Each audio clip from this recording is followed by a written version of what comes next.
Hi friends, ఈరోజు మనం రూ. 2500 అహోబిల 9 నరసింహస్వామి గుళ్ళని ఎలా దర్శించుకోవాలి, అసలు ఈ గుళ్ళు ఎక్కడ ఉన్నాయి, పూర్తి వివరాలు తెలుసుకుందాం రండి. అహోబిలం ఆంధ్రప్రదేశ్లోని ఆలగడ్డ మండలం, నంద్యాల జిల్లాలో ఉన్నది. దీనికి డైరెక్ట్ బస్ ఫెసిలిటీ కానీ ట్రైన్ ఫెసిలిటీ కానీ లేవు. అహోబిలానికి రైలు మార్గంలో చేరుకోవాలనుకునే వాళ్ళు ముందుగా నంద్యాల స్టేషన్ చేరుకోవాలి. అక్కడ నుండి ఆలగడ్డ 42 కిలోమీటర్లు బస్సు ద్వారా చేరుకోవాలి. ఆలగడ్డ బస్టాండ్లో ప్రతి గంటకి అహోబిలానికి చేరుకునే బస్సు వస్తుంది. అహోబిలానికి బస్సులో చేరుకోవాలనుకునే వాళ్ళు ఆలగడ్డకి డైరెక్ట్ బస్సెస్ ఉంటాయి. 800 to 1200 రూపీస్ ఛార్జ్ చేస్తారు. ఆలగడ్డ బస్ స్టాండ్ చేరుకోండి. అహోబిలం 9 నరసింహస్వాములు దర్శించుకోవడానికి పూర్తిగా 2 రోజులు పడుతుంది. మీరు ఆర్టీసీ బస్ దిగువ అహోబిలంలో దిగి మీ అకామిడేషన్ కోసం చెక్-ఇన్ చేసుకోవాల్సి ఉంటుంది. దిగువ అహోబిలంలో హరిత రిసార్ట్, అహోబిలం మఠం వారిచే నిర్వహించబడుతున్న అకామిడేషన్స్ ఉన్నాయి. Day 1 in Ahobilam. మొదటి రోజు ఈ ట్రిప్లో ప్రధాన ఆలయమైన అహోబిల నరసింహస్వామి గుడి, కారంజ నరసింహస్వామి గుడి, భార్గవ, యోగానంద, చత్రావత, పావన నరసింహస్వామి గుళ్ళు దర్శించుకుందాం.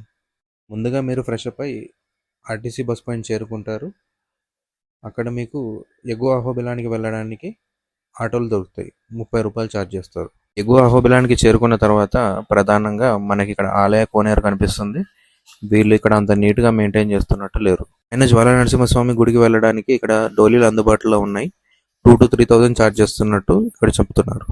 కోనేరు నుండి ముందుకు వస్తే ఇక్కడ అన్నదాన సత్రం ఉంది. ఇక్కడ నిత్య అన్నదానం జరుగుతుంది.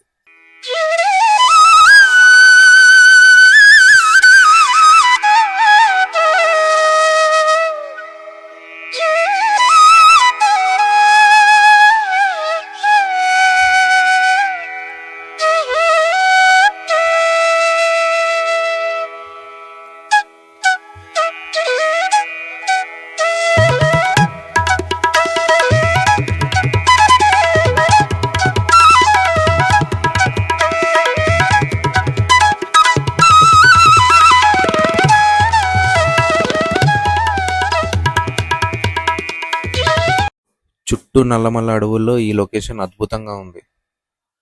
ప్రధాన ఆలయం మన ఎదురుగానే ఉంది. అహోబిల నరసింహస్వామి గుడి వెళ్ళి దర్శించుకుందాం రండి.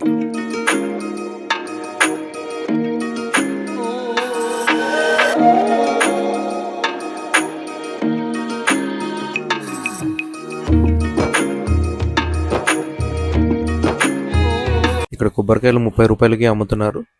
దేవస్థానం వారు శీఘ్ర దర్శనానికి 50 రూపాయలు ఛార్జ్ చేస్తున్నారు. తొందరగా దర్శనం అవ్వాలనుకున్న వాళ్ళు టికెట్ తీసుకోవచ్చు.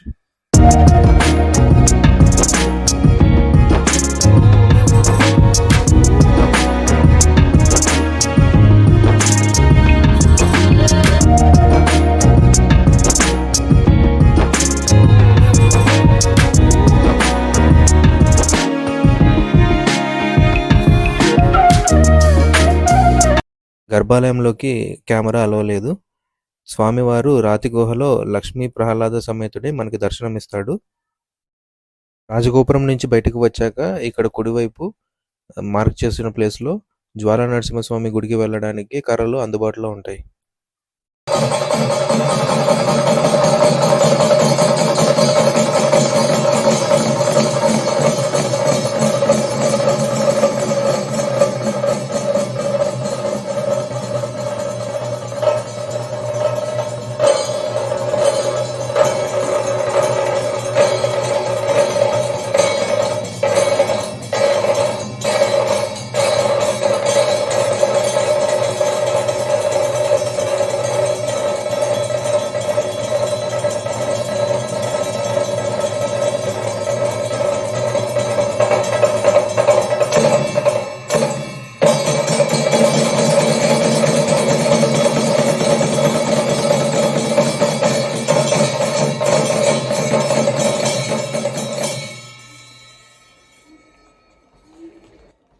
ప్రధాన ఆలయం దర్శించుకున్నాక అదే దారి గుండా వెనక్కి తిరిగి వస్తే ఆటో స్టాండ్ వద్ద మనకి కారింజ నరసింహస్వామి ఆలయం కనిపిస్తుంది. దర్శించుకోండి. ఇక్కడ ఆలయంలో కెమెరాలో లేదు. కారింజ నరసింహస్వామి దర్శనం అయ్యాక పావన నరసింహస్వామి గుడికి వెళ్ళడానికి ఇక్కడ జీప్స్ అందుబాటులో ఉంటాయి. 3,000 రూపీస్ ఛార్జ్ చేస్తారు ఇండివిజువల్గా అయితే. షేర్డ్ జీప్స్ అయితే 300 to 500 రూపీస్ ఛార్జ్ చేస్తారు. పావన నరసింహస్వామి గుడి దర్శనం అయ్యాక తిరిగి మీరు అదే దారి గుండా వెనక్కి వస్తారు. అక్కడ మీరు ఆటో మాట్లాడుకోవాల్సి ఉంటుంది. భార్గవ నరసింహస్వామి, యోగానంద, చిత్రావత నరసింహస్వామి గుళ్ళు కవర్ చేయాల్సిందిగా ఆటో వాళ్ళని కనుక్కోండి. ఈ ట్రిప్‌లో నేను భార్గవ, యోగానంద, చిత్రావత, పావన నరసింహస్వామి గుళ్ళు కవర్ చేయలేదు. నాకు టైం కుదరలేదండి. సో, ఇమేజెస్ పెడుతున్నాను చూడండి. దీనితో మన మొదటి రోజు ట్రిప్ పూర్తవుతుంది. డే 2. ఈరోజు ముందుగా మనం ఎగువ అహోబిలానికి చేరుకుంటాం. అక్కడి నుండి జ్వాల నరసింహస్వామి, మాలోల, వరాహ నరసింహస్వామి క్షేత్రాలు దర్శించుకుందాం. ఇక్కడ కర్రలు అందుబాటులో ఉంటాయి. 10 రూపీస్ ఛార్జ్ చేస్తారు. తప్పకుండా తీసుకోండి. పైన జ్వాల నరసింహస్వామి గుడికి వెళ్ళేటప్పుడు కోతులు చాలా ఉంటాయి. సో సేఫ్టీ కోసం డెఫినెట్గా కర్రలు తీసుకోండి. ప్రతి ఒక్కరు మీతో పాటు వాటర్ క్యారీ చేయండి. పైన కోతులు ఎక్కువ ఉంటాయి. సో మీ హ్యాండ్ బ్యాగ్స్ జాగ్రత్తగా ఉంచుకోండి. ట్రిప్ ట్రెక్కింగ్ ఇంట్రెస్ట్ ఉన్న వాళ్ళకి చాలా నచ్చుతుంది. కొంతమంది కాలినడకన చెప్పులు లేకుండా నడుస్తారు. కొంతమంది షూ వేసుకుని నడుస్తారు. అది మన చాయిస్. ఇక్కడ మీకు హైలైట్ చేసిన చోట రైట్ సైడ్లో వెళ్తే పావన నరసింహస్వామి గుడికి వెళ్ళడానికి 7 కిలోమీటర్స్ నడక మార్గం ఉంటుంది. ఇంట్రెస్ట్ ఉన్న వాళ్ళు వెళ్ళొచ్చు. ఇప్పుడు మనం అహోబిల చరిత్ర గురించి తెలుసుకుందాం. మనలో ప్రతి ఒక్కరికి ప్రహ్లాదుడు, నరసింహస్వామి చరిత్ర గురించి తెలిసిందే. ఈ పూర్తి కథ అహోబిలంలోనే జరిగింది. కొండపైన ప్రహ్లాదుడు చదువుకున్న బడి, నరసింహస్వామి ఉద్భవించిన స్తంభం ఇక్కడే ఉంటాయి. హిరణ్యకశిపుడు ప్రహ్లాదుడిని శ్రీహరిని ఈ స్తంభంలో చూపగలవా అని అడిగినప్పుడు దానికి ప్రహ్లాదుడు ఇందుగలడందు లేడని సందేహం వలదు, ఎందెందు వెతికినా అందందే గలడు అని సమాధానం చెప్తాడు. హిరణ్యకశిపుడు ఆ స్తంభాన్ని బద్దలు కొట్టినప్పుడు నరసింహస్వామి స్తంభం నుండి ఉద్భవిస్తాడు. హిరణ్యకశిపుని సంహరిస్తాడు. ఆ స్తంభమే ఉగ్రస్తంభం అని అంటారు. ప్రస్తుతం జ్వాలా నరసింహస్వామి క్షేత్రం ఉన్న చోటే హిరణ్యకశిపుని సంహరిస్తాడు. మనం ప్రస్తుతం అక్కడికి వెళ్తున్నాం.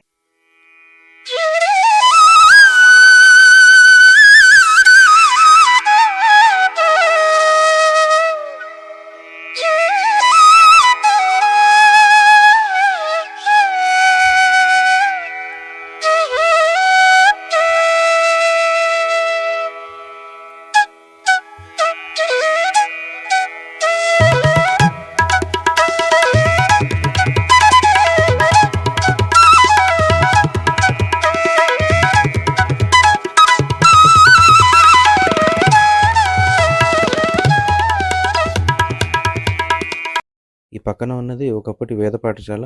ప్రస్తుతానికి వాడకంలో లేదు, లాక్ చేసి ఉంది.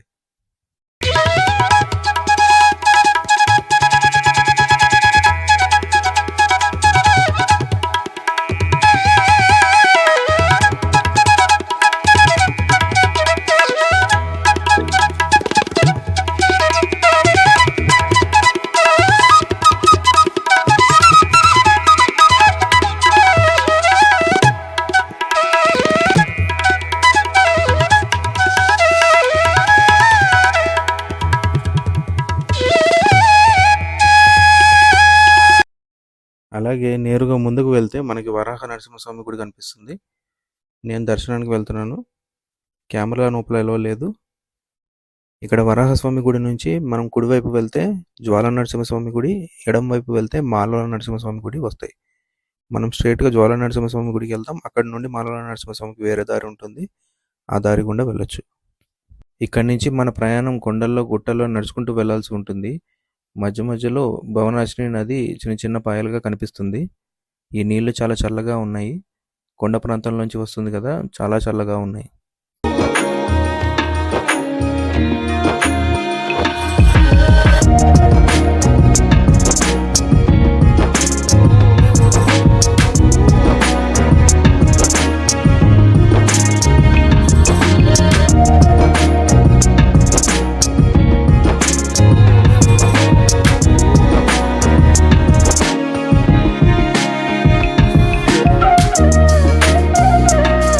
ఈ కొండలు గుట్టలు దాటాక కొంచెం ముందుకు వెళ్తే ఒక 300 స్టెప్స్ ఎక్కాల్సి ఉంటుంది. ఈ ట్రిప్లో అన్నిటికంటే కష్టమైన పార్ట్ ఇది. మనం ఆల్మోస్ట్ పై వరకు చేరుకున్నాం. ఇక్కడి నుంచి గుడి ఒక 700 మీటర్స్ ఉంటుంది. ఆ ఎదురుగా కనిపిస్తున్నదే జ్వాల నరసింహస్వామి గుడి. ఇక్కడ బ్లూ కలర్ బోర్డు ఉన్న చోట కొండపైకి వెళ్తే మనకి ఉగ్రస్తంభం ఉంటుంది. నరసింహస్వామి అక్కడే స్తంభం నుంచి ఉద్భవించినట్టు చెప్తారు. పైన ఉగ్రస్తంభానికి వెళ్ళడం చాలా కష్టం. తాళ్ల సాయంతో వెళ్ళాల్సి ఉంటుంది. చాలా రిస్క్. నేను ఇక్కడ ఇమేజ్ పెడుతున్నాను చూడండి.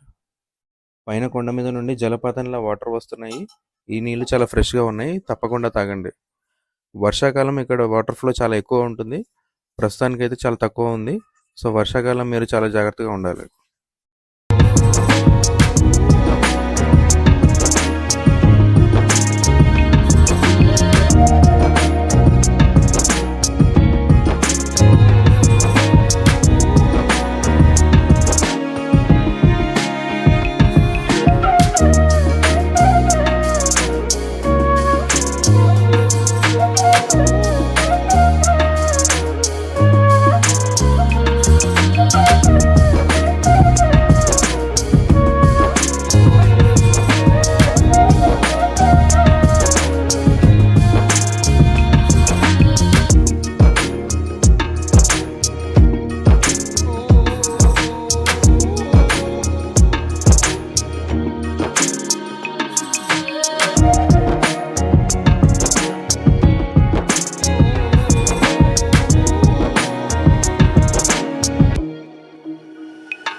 మనం జ్వాల నరసింహస్వామి గుడికి చేరుకున్నాం. లోపల కెమెరా ఎలో లేదు. నా దర్శనం పూర్తయింది.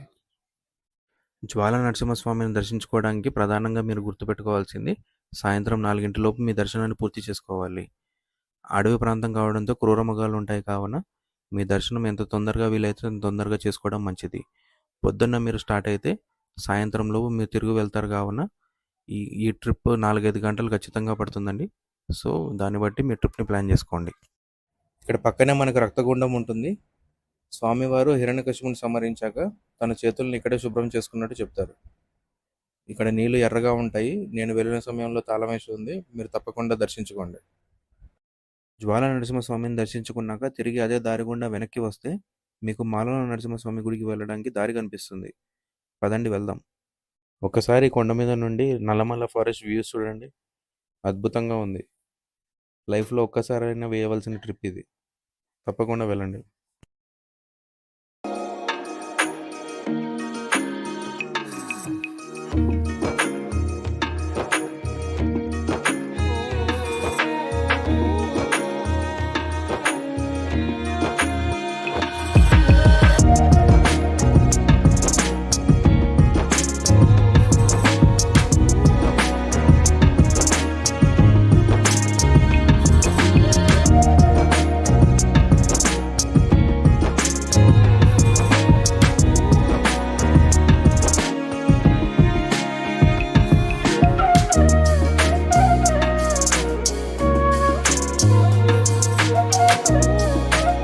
అలా కొద్ది దూరం ప్రయాణించాక మనకి మాలవ నరసింహస్వామి గుడి వస్తుంది.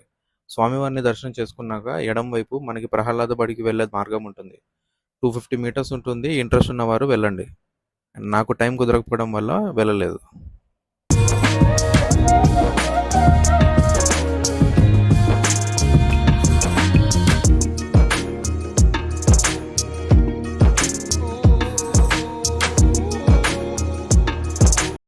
ఇంతటితో నవనారసింహుల క్షేత్రాల దర్శనాలు పూర్తవుతాయి. దిగువ అహోబిలం చేరుకుంటాం. దిగువ అహోబిలంలో మనకి శ్రీ లక్ష్మీ నరసింహస్వామి దేవాలయం ఉంటుంది. ఇది ఆ 9 దేవాలయాల్లోకి రాదు, సపరేట్గా ఉంటుంది. తప్పకుండా దర్శించుకోండి. మనది 2 డేస్ ట్రిప్ కావున ఏదో ఒక రోజు ఒక గంట కేటాయిస్తే దర్శనం ఈజీగా అయిపోతుంది. తప్పకుండా దర్శించుకోండి.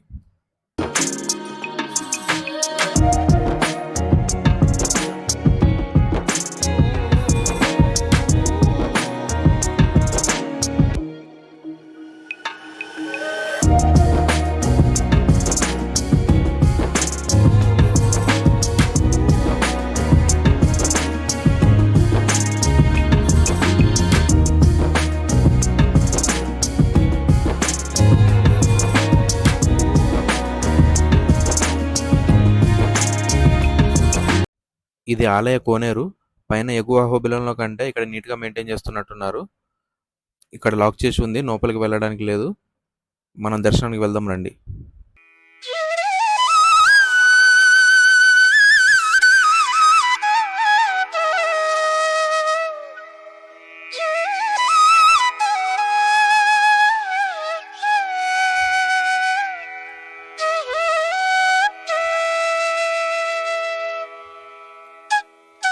ఇది ఆలయ ప్రధాన రాజగోపురం. ఇక్కడ మరమ్మత్తు పనులు జరుగుతున్నాయి. మీరు వచ్చే టైంకి ఉండకపోవచ్చు. మనం లోపలికెళ్ళి స్వామివారిని దర్శించుకుందాం రండి.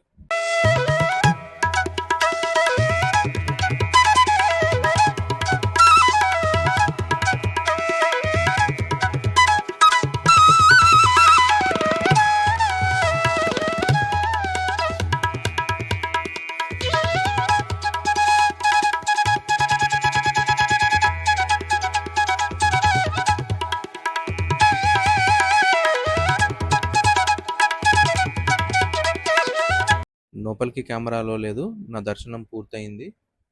గుడి చుట్టూ కొన్ని ఉపాలయాలు ఉంటాయి. తప్పకుండా దర్శించుకోండి. ఈ ట్రిప్‌ని మనం రూ. 2500 ఎలా పూర్తి చేయాలో చూద్దాం రండి. ట్రైన్ ఛార్జెస్ వచ్చేసి అన్ని ప్రధాన నగరాల నుంచి రూ. 250 ఉంటుంది. రాను పోను రూ. 500 ఛార్జ్ అవుతుంది. అక్కడ నుండి అహోబిలం చేరుకోవడానికి బస్ ఛార్జెస్ 200 నుంచి రూ. 250 ఛార్జెస్ అవుతాయి. అహోబిలం చేరుకున్నాక రూమ్ ఛార్జెస్ అహోబిలం మఠం వాళ్ళు రూ. 500 ఛార్జ్ చేస్తారు. మీరు పీక్ టైంలో వచ్చినట్టయితే హరిత రిసార్ట్‌లో తీసుకోవాల్సి ఉంటుంది. అక్కడ మీకు ఛార్జెస్ పెరుగుతాయి. సో 2 డేస్‌కి రూమ్ ఛార్జెస్ అహోబిలం మఠం వారు రూ. 1000. అక్కడ నుండి మీరు ఆలయాలు దర్శించుకోవడానికి ఎగువ అహోబిలం, దిగువ అహోబిలం, పావన నరసింహస్వామి ఈ గుళ్ళన్నీ దర్శించుకోవడానికి ఆటోలు, జీప్లు వీటికి రఫ్‌గా రూ. 600 వరకు ఛార్జెస్ అవుతాయి. ఫుడ్ వచ్చేసి మీరు అన్నదాన సత్రంలో లంచ్ చేస్తే బ్రేక్‌ఫాస్ట్, డిన్నర్ మీకు 2 డేస్‌కి రఫ్‌గా రూ. 300-400 అవుతుంది. సో ఇలా మీరు ఈ ట్రిప్‌ని ప్లాన్ చేసుకుంటే రఫ్‌గా 2500 నుంచి 3000 రూపీస్‌లో మీరు హ్యాపీగా కంప్లీట్ చేయొచ్చు. ఈ వీడియో మీకు నచ్చినట్టయితే లైక్ చేసి షేర్ చేయండి. ఇలాంటి మరిన్ని వీడియోస్ కోసం టెంపుల్స్ కార్నర్ ఛానల్‌ని సబ్స్క్రైబ్ చేసుకోండి. Thanks for watching.